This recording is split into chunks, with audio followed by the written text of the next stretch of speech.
सकाळपासून बंड्या आणि त्याची बायको लक्षी आपल्या फाटक्या तुटक्या संसाराची बोचकी डोक्यावर घेऊन उमशा व बाणी या दोन्ही मुलांना बरोबर घेऊन चालत होती. बंड्यानं फाटक्या लुगड्याच्या कापडात बांधलेलं भलं मोठं गाठोडं डोक्यावर घेतलं होतं. त्या गाठोड्यात जर्मनची 2 फुटकी भगुली, 3-4 काळपट ताटल्या, एक तवा आणि पोटाची आग विझवण्यासाठी काहीतरी वाळलं ओलं शिजवून खाता येईल असं उपयोगी पडणारं साहित्य होतं. त्याच्या उजव्या खांद्याला ढोलगं अडकवलं होतं. त्याच्याबरोबर लक्षी 2 लांब वेळूच्या काठ्या, वर्तुळाकार लोखंडी कडं, अणुकुचीदार लोखंडी सळ्या अशा प्रकारचं साहित्य घेऊन चालत होती.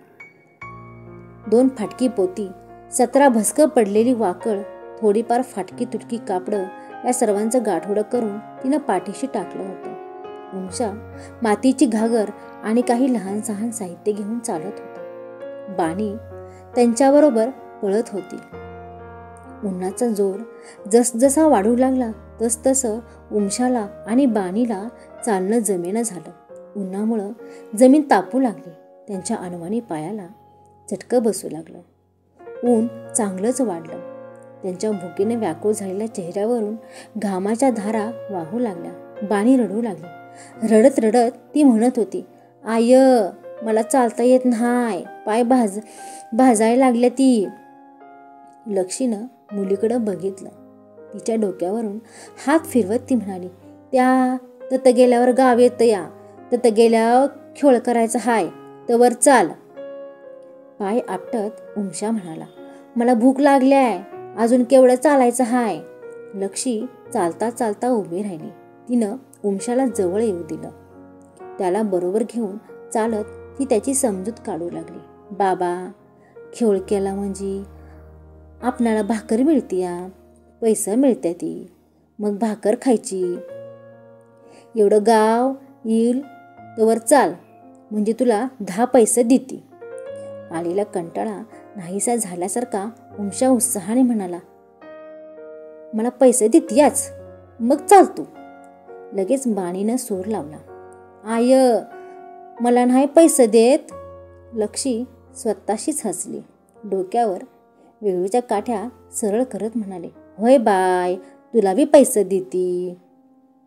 बंड्या बराच पुढे गेला होता. रस्त्यावर एखादं गाव असलं तर तिथे खेळ करावा. लेकरं सकाळपासून उपाशी तापाशी चालायला लागलीत. खेळ केल्याशिवाय त्यांच्या पोटाला काही घालता येणार नाही या विचारातच तो भराभरा चालत होता. त्यानं मागं वळून बघितलं. लक्षी आणि मुलं बरीच लांब राहिली होती. त्यानं डोक्यावरील गाठोडं खाली ठेवलं. तो खाली बसला. लक्षी मुलांना समजावत घेऊन आली. दोन्ही मुलं रडत होती. लक्षी नवऱ्याला म्हणाली, आव, लेकरं भुकेनं हैराण झाल्या ती, उन्हातानानं चालून पेकाळले ती, कसं करायचं. हितनं मैलभर चाललं म्हणजे कुठं गाव येतं या, तर जाऊन खेळ करू म्हणा. हिथं वाटेतच बसून काय करायचं, पोटाला काय खायचं. एका हातानं कपाळावरील घाम पुसत लक्षी म्हणाली, लेकरं भेलकंडायला लागल्या ती, माझं सुधीक पाय मेटाकुटीला आले ती, आणि काशातच कसा खेळ करायचा, जीव नगूसा झाला या. बंड्या चालता चालता स्वतःशीच बोलल्यासारखा पुटपुटला, नाहीतर आपल्या पोटाला कोण देईल. लक्ष्य आपल्या विचारातच चालत होती. उमशा आणि बाणी रडत पाय आपटत आई बापाच्या मागं चालत होती. दिवस पश्चिमेकडे झोकत होता. उन्हाची तीव्रता थोडी कमी झाली होती. बंड्याचं कुटुंब कुमठे या गावाला आलं. काही माणसं कामावरून शेतावरून घराकडे येत होती. गावातील भरवस्तीत बंड्याचं कुटुंब आलं. मारुतीच्या देवळासमोर पटांगणात त्याने आपला संसार टाकला. लक्षीनं गाठोडं व्यवस्थित ठेवली. दोन्ही मुलं भूक लागली म्हणून रडायला लागली. बंड्या खेळ करण्यासाठी लागणारे साहित्य एकत्र करू लागला. दमलेली मुलं रडत रडतच गाठोड्याला टेकून झोपी गेली. ढोलगं खांद्याला अडकावीत बंड्या लक्षीला म्हणाला, त्या पोरासनी उठीव, तासभर कसा तरी खेळ करू, सांच्याला कुठंतरी राहायला जागा बघायला पाहिजे. झोपलेल्या मुलांना उठवणं लक्षीच्या जीवावर आलं होतं. ती उठली. मुलांच्या जवळ गेली. त्यांच्या तोंडावरून मायेनं हात फिरवून म्हणू लागली, उठा र, आपणासनी खेळ करायचा हाय. तुम्हाला खायला भाकर नको का? खेळ केला म्हणजे झोपा. भुकेनं व्याकुळ झालेली मुलं डोळं चोळत उठली. बंड्यानं ढोलगं वाजवण्यास सुरुवात केली. ढोलग्याचा आवाज ऐकून घराघरातील मुलं डोंबराचा खेळ आला म्हणून पळत येऊ लागली. थकल्या हातानं बंड्या ढोलगं वाजवत होता. ढोलग्यावर थाप मारताच तो म्हणत होता, हे पळा पळा पळा, खेळ आला, कोलांट्या उड्या, काठीवर उभं राहायचं हाय, या या या. मुलं, बायका, माणसं इथं गर्दी करू लागली. लक्षी काठ्या, वर्तुळाकार लोखंडी कडं, सळ्या, दगडं असं कसरतीसाठी लागणारं साहित्य व्यवस्थित ठेवत होती. उमशानं अंगातील फाटकी अंगरका काढली. बाणी आळस देत देत त्याच्याबरोबर उभी राहिली. माणसांची गर्दी वाढत असलेली बघून बंड्याला जास्तच चेव आला. तो मोठ्याने बडबडत ढोलगं वाजवू लागला. बंड्या ढोलगं वाजवत म्हणाला, आता ही पोरं ढोलग्याच्या तालावर कोलांट्या उड्या मारतेली. तो मोठ्याने बडबडू लागला, ह्य चला चला चला चला. उमशा आणि बाणी ढोलग्याच्या तालावर उलट सुलट उड्या मारू लागली. दोन्ही पाय वरती करून हातावर चालू लागली. भुकेमुळे थकल्यामुळे भेलकांडून ती मुलं मध्येच पडत होती. जमलेली माणसं ही एक गंमतच करतात म्हणून मोठमोठ्याने हसत होती. बंड्याचं अंतकरण तिळतिळ तुटत होतं. लक्षी पडलेल्या मुलांना उचलून परत उड्या मारण्यास, हातावर चालण्यास प्रवृत्त करत होती. माणसं बरीच जमली.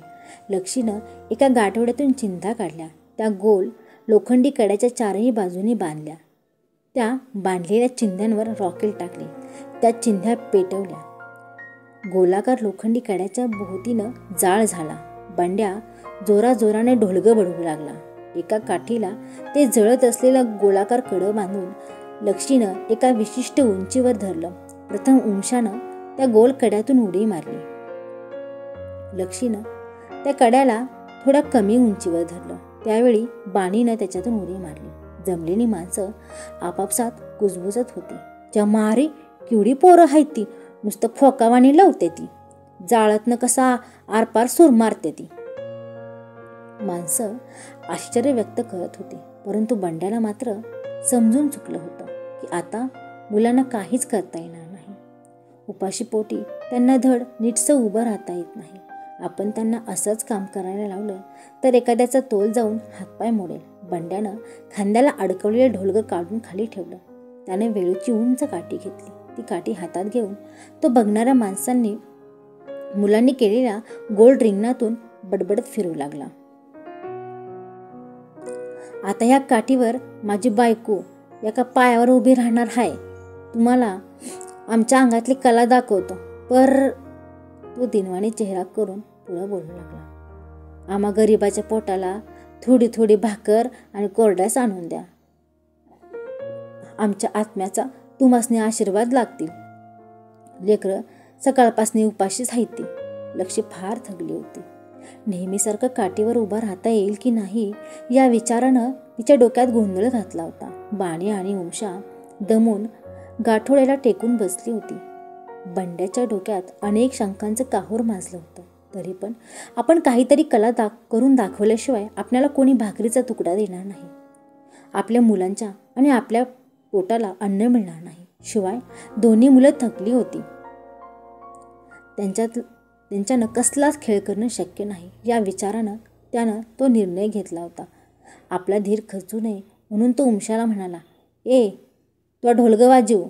पेकाळून गेलेल्या उमशानं ढोलगं घेतलं आणि हे हे हे नवा खेळ म्हणत वाजवू लागला. लक्षीनं फाटकं लुगडं घट्ट आवळून बांधलं. बंड्यानं दोन्ही हातांनी काठी धरली. काठी हालू नये म्हणून सर्व ताकदीने त्याने काठी मजबूत पकडली. उमशा जोराजोराने ढोलगं वाजवू लागला. लक्षी सरसर काठीवर चढली. माणसं कुतूहलाने त्यांच्याकडे बघू लागली. लहान मुलं त्या गर्दीतून पुढं येण्यासाठी धडपड करू लागली. मोठी माणसं, बायका टाचा उचलून मानावर करून बघू लागल्या. एका पायावर काठीवर कसं उभं राहता येतंय हे बघण्यासाठी लोकांची आतुरता वाढत होती. ती काठीवर चढलेली बघून जमलेली माणसं म्हणू लागली, शाब्बास, ह्याला म्हणते ती कला. लक्ष्मी काठीवर उभी राहण्याचा प्रयत्न करू लागली, परंतु दिवसभराच्या चालण्याने अशक्तपणाने तिला नेहमीसारखं उभं राहता येईना. तिची ती अवस्था बघून बंड्याचं अवसानच नाहीसं झालं. काय करावं ते त्याला सुचेना. तो तिला प्रोत्साहन देण्यासाठी काठी घट्ट धरूनच बडबडू लागला, शाब्बास मैना, शाब्बास. माणसं श्वास रोखून तिच्याकडे बघू लागली. लक्ष्मीनं उजव्या पायाच्या मध्यभागी काठीचे टोक धरलं आणि डावा पाय बाजूला घेऊ लागली. अशक्तपणानं तिला ग्लानी आली होती. त्या ग्लानीतच तिचा तोल एका बाजूला झुकला. ती 8-9 फुटांवरून खाली कोसळली. बराच वेळ झाला तरी हा माणूस गप्पच बसला आहे हे बघून एक माणूस बंड्याला म्हणाला, अरे डोंबारी बाबा, असा समाधी लागल्यावानी का बसली या? ती बाय मरून जाईल. त्या वरच्या गल्लीत कुंडीबा माळी हाय, त्याला कळतंय. तो सुधीवर आणील तिला, आणि हातपाय मोडला असशील तर तो बसवी तुया. त्याच्या बोलण्यानं बंड्या भानावर आला. बंड्या थरथरत उठला. त्या बोलणाऱ्या माणसाकडे बघत म्हणाला, मालक, कुठेशी आहे त्यांचं घर? तिचा हात मोडलाय, अजून सुधीवर बी येईना. त्या माणसानं गावाच्या पश्चिमेला हात केला आणि म्हणाला, जा घेऊन लवकर, नाहीतर मारून टाकशील त्या बिचारीला. डोळ्यातनं येणारं पाणी पालत्या हातानं पुसत बंड्या म्हणाला, जातू बरं झालं तुम्ही सांगितलं ती, मला तर काय कळीनाच झालंय. बंड्यानं लक्ष्मीला उचललं, दोन्ही हातांवर आडवं घेतलं. तो वरच्या गल्लीकडे निघाला. बंड्या आपल्या विचारात चालत होता. त्या माणसानं पैसे मागितलं तर काय करायचं? खेळ मधीच बंद पडल्यामुळं कोणी 5-10 पैसे सुद्धा टाकले नाहीत. भाकरीच्या तुकड्यासाठी आपणाला जीवावर बेतणारी कसरत करावी लागते. आज भाकरीचं तुकडंही मिळालं नाही. तो विचारत कोंडीवा माळ्याच्या घराकडे चालू लागला. एका घरासमोर उभा राहून क्षीण आवाजात म्हणाला, मावशी, इकडं कुंडीबा माळ्याचं घर कुठं आहे? घरातून एक बाई बाहेर आली. ती म्हणाली, हितनं 3रं घर कुंडीबा मामाचं घर आहे. पर ह्या बाईला काय झालंय गा? जड पावलांनी पुढे जात बंड्या म्हणाला, खेळ करताना पडल्याय. तो कोंडीबाच्या घरासमोर आला. कोंडीबा माळी शेळीसाठी वाकाची दोरी वळत बसला होता. उभा राहूनच बंड्या म्हणाला, मालक, आम्ही डोंबारे हाय. सकाळपासनं पोटाला अन्न नाही म्हणून खेळ करायला गेलो तर ही माझी बायको. त्याला पुढं बोलवेना. तो दाटल्या कंठानं तसाच गप्प राहिला. आशीनं कोंडीबाकडे बघू लागला. कोंडीबानं वाकाची दोरी बाजूला ठेवली. गडबडीने उठून घरात गेला. घरातून एक घोंगडं आणलं. ते घोंगडं पसरत तो म्हणाला, ह्या बयाला खाली झोपीव आणि काय काय झालं ते सांग. बंड्यानं लक्ष्मी आता घोंगड्यावर ठेवलं आणि जे घडलं ते सांगण्यास सुरुवात केली. कोंडीबा त्याचं ऐकत ऐकत घरात गेला. त्यानं तांब्यावर पाणी, एक कांदा आणला. तो तिच्या तोंडावर पाणी शिंपडू लागला. कांदा फोडून तिच्या नाकाजवळ धरला. बंड्या भरल्या आवाजानं सांगत होता, उशीर झाला, ती अजून सुधीवर आली नाही, मला भ्या वाटायला लागलंय. कोंडीबा पाणी शिंपडत म्हणाला, तिला काय होत नाही, तिला लय थकवा आलाय. त्यातच डोसकं फुटून रगात गेले म्हणून ती बेसूत पडल्याय. दोन्ही पोरं एकटक आईच्या चेहऱ्याकडे बघू लागली. लक्ष्मी हळूहळू शुद्धीवर येऊ लागली. ती पापण्या उघडण्याचा प्रयत्न करत होती. पापण्या उघडल्या की अंधारी मारत असल्यामुळे ती परत पापण्या मिटत होती. ती शुद्धीवर येत असलेली बघून बंड्यानं सुटकेचा निश्वास सोडला. कोंडीबा तिचा कोपरापासून निखाळलेला हात बसवू लागला. शुद्धीवर येताच त्या हाताच्या वेदना तिला जाणवू लागल्या. ती तडफडू लागली. तिची तडफड बघणं बंड्याला असह्य झाली. बाणी बापाला विचारू लागली, बाबा, आई कसं करायला लागलंय बघा. कोंडीबा त्या लहान मुलीकडे बघत म्हणाला, त्याला काय होत नाही बाळ, तुझी आई आता बरी झाली आहे. त्यानं तिचा हात बसवला. एका कापडानं हात मारला. लक्ष्मी चांगली शुद्धीवर आली होती. ती कसं तरी उठून बसली. दोन्ही मुलं आईला बिलगून बसली. ती मुलांना कवटाळून रडायला लागली. कोंडीबानं एक फडकं घेतलं. त्यानं तिचा हात गळ्यात अडकवला. हाताची हालचाल झाल्यानं तिच्या वेदना वाढत होत्या. कोंडीबा म्हणाला, आता काय काळजी करू नका, ह्याला काय होत नाही, पर 4-5 दिवस या हाताची हालचाल होऊ दे न ग. भीतभीतच बंड्याने विचारलं, केवढं पैसे द्यायचं तुमचं? कोंडीबानं त्यांच्यावरून नजर फिरवली. दुःखाने आगतिकने काळवंडलेले चेहरे त्यांच्याकडे आशेने बघत होते. सवयीनुसार मान हलवत कोंडीबा बोलू लागला. तुम्ही भाकरीच्या तुकड्यापायी जीव धोक्यात घालताया. समद्यामोरं हात पसरून 5-10 पैसे गोळा करताया. तुम्हाकडनं म्या कसं पैसे घ्यायचं? बंड्याचं अंतःकरण भरून आलं. त्याच्या डोळ्यातून टपकन पाणी पडलं. कृतज्ञतेच्या भावनेने त्याला गहिवरून आलं. भिजलेल्या स्वरात तो म्हणाला, देवासारखं तुम्ही आम्हाला भेटला. नाहीतर आज माझ्या बायकोचं, ह्या लेकरासणीचं काय झालं असतं? कोंडीबानं उजवा हात उचलला.